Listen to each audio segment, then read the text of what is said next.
আসন সমঝোতা নিয়ে অনেক দৌড়ঝাঁপের পর সমঝোতায় পৌঁছেছে জামায়াতের শরিক ৮ দল। তাদের জোট তো অটুট থাকছেই, সঙ্গে যুক্ত হয়েছে আরও ২টি দল। শহীদ রাষ্ট্রপতি জিয়া রহমানের ঘনিষ্ঠ সহচর এবং বিএনপির জোট সঙ্গী এলডিপির সভাপতি বীর মুক্তিযোদ্ধা অলি আহমেদ বীর বিক্রম জামায়াতের নেতৃত্বাধীন জোটে যোগ দিয়ে নির্বাচন করতে যাচ্ছেন।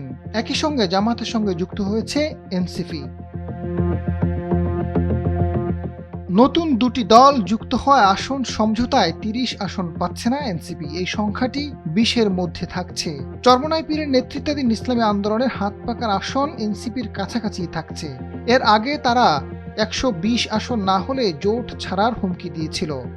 এলডিপির অলি আহমেদকে ৬টি আসন দেওয়া হতে পারে।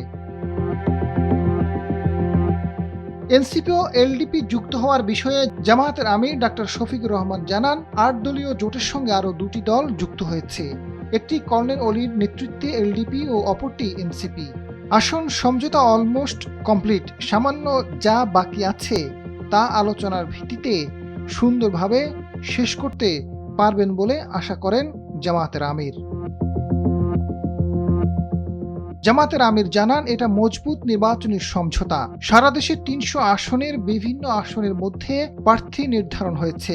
যেহেতু ২ দল শেষ পর্যায়ে এসেছে, খুবই দূর হয়ে গেছে।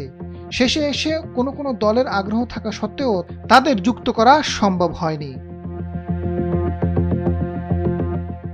এদিকে জামায়াত বেশ কিছু আসনে তাদের দলীয় প্রার্থীর পরিবর্তন করে জোটে নতুন যোগ দেওয়া দলগুলোর পাশাপাশি বিশিষ্ট ব্যক্তিদের মনোনয়ন চূড়ান্ত করতে যাচ্ছে।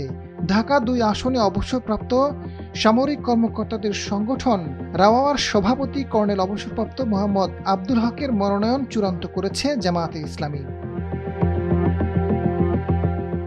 হবিগঞ্জ ৪ আসনে খেলাফত মজলিসের মহাসচিব আহমেদ আব্দুল কাদেরের মনোনয়ন চূড়ান্ত করতে যাচ্ছে জামায়াত। এই আসনে বর্তমানে জামায়াতের প্রার্থী বিশিষ্ট সাংবাদিক অলিউল্লাহ নোমান বাদ পড়তে পারেন। এর আগে জামায়াত এই আসনে হবিগঞ্জ জেলা জামায়াতের আমির মুখলিসুর রহমানকে পরিবর্তন করে অলিউল্লাহ নোমানকে প্রার্থী করেছিল। আজাদ ফারুক, সময়ের আলো।